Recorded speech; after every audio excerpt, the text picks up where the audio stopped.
بے شک ایمان والے کامیاب ہو گئے جو نماز میں عجز و نیاز کرتے ہیں اور جو بیہودہ باتوں سے منہ موڑے رہتے ہیں اور جو زکوٰۃ ادا کرتے ہیں اور جو اپنی شرم گاہوں کی حفاظت کرتے ہیں مگر اپنی بیویوں سے یا کنیزوں سے جو ان کی ملک ہوتی ہیں کہ ان سے تعلق قائم کرنے میں انہیں ملامت نہیں، اور جو ان کے سوا اوروں کے طالب ہوں وہ اللہ کی مقرر کی ہوئی حد سے نکل جانے والے ہیں، اور جو امانتوں اور اقراروں کو ملحوظ رکھتے ہیں اور جو نمازوں کی پابندی کرتے ہیں یہی لوگ میراث حاصل کرنے والے ہیں، یعنی جنت الفردوس کے وارث بنیں گے، وہ اس میں ہمیشہ رہیں گے۔ اور ہم نے انسان کو مٹی کے خلاصے سے پیدا کیا ہے، پھر اس کو ایک مضبوط اور محفوظ جگہ میں نطفہ بنا کر رکھا، پھر ہم نے نطفے کا لوتھڑا بنایا، پھر لوتھڑے کی بوٹی بنائی، پھر بوٹی کی ہڈیاں بنائیں، پھر ہڈیوں پر گوشت پوست چڑھایا، پھر اس کو نئی صورت میں بنا دیا۔ سو بڑا برکت والا ہے اللہ جو سب سے اچھا بنانے والا ہے۔ پھر اس کے بعد تم مر جاتے ہو، پھر قیامت کے روز اٹھا کھڑے کیے جاؤ گے،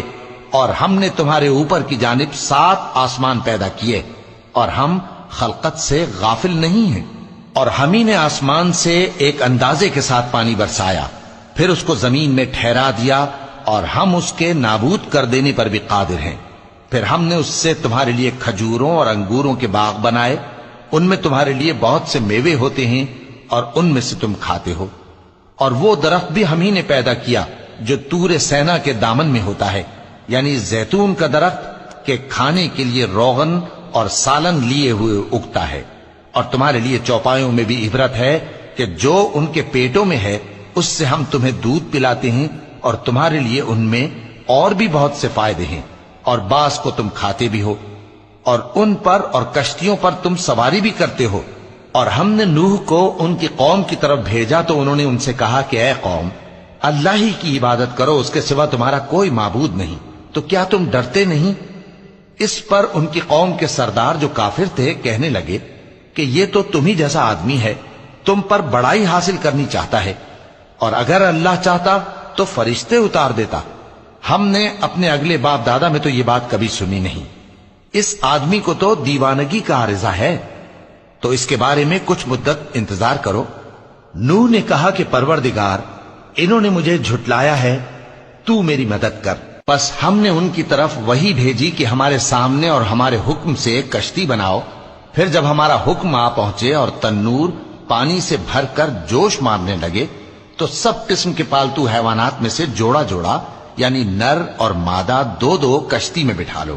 اور اپنے گھر والوں کو بھی سوائے ان کے جن کے نسبت ان میں سے ہلاک ہونے کا حکم پہلے صادر ہو چکا ہے۔ اور ظالموں کے بارے میں مجھ سے کچھ نہ کہنا، وہ ضرور ڈبو دیے جائیں گے۔ پس جب تم اور تمہارے ساتھی کشتی میں بیٹھ جاؤ تو اللہ کا شکر کرنا اور کہنا کہ سب تعریف اللہ ہی کے لیے ہے جس نے ہم کو ظالم لوگوں سے نجات بخشی، اور یہ بھی دعا کرنا کہ اے پروردگار ہم کو مبارک جگہ اتاریو، اور تو سب سے بہتر اتارنے والا ہے۔ بے شک اس قصے میں نشانیاں ہیں اور ہمیں تو آزمائش کرنا تھی۔ پھر ان کے بعد ہم نے ایک اور جماعت پیدا کی، اور انہی میں سے ان میں ایک پیغمبر بھیجا جس نے ان سے کہا کہ اللہ ہی کی عبادت کرو کہ اس کے سوا تمہارا کوئی معبود نہیں، تو کیا تم ڈرتے نہیں؟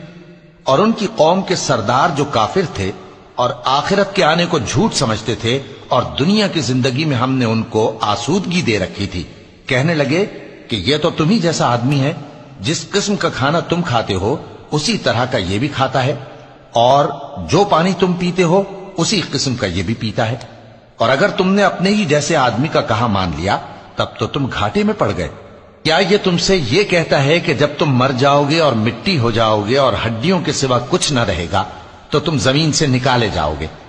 جس بات کا تم سے وعدہ کیا جاتا ہے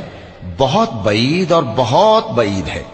زندگی تو یہی ہماری دنیا کی زندگی ہے کہ اسی میں ہم مرتے اور جیتے ہیں، اور ہم پھر نہیں اٹھائے جائیں گے۔ یہ تو ایک ایسا آدمی ہے جس نے اللہ پر جھوٹ افطرا کیا ہے، اور ہم اس کو ماننے والے نہیں۔ پیغمبر نے کہا کہ اے پروردگار، انہوں نے مجھے جھوٹا سمجھا ہے، تو میری مدد کر۔ فرمایا کہ یہ تھوڑے ہی عرصے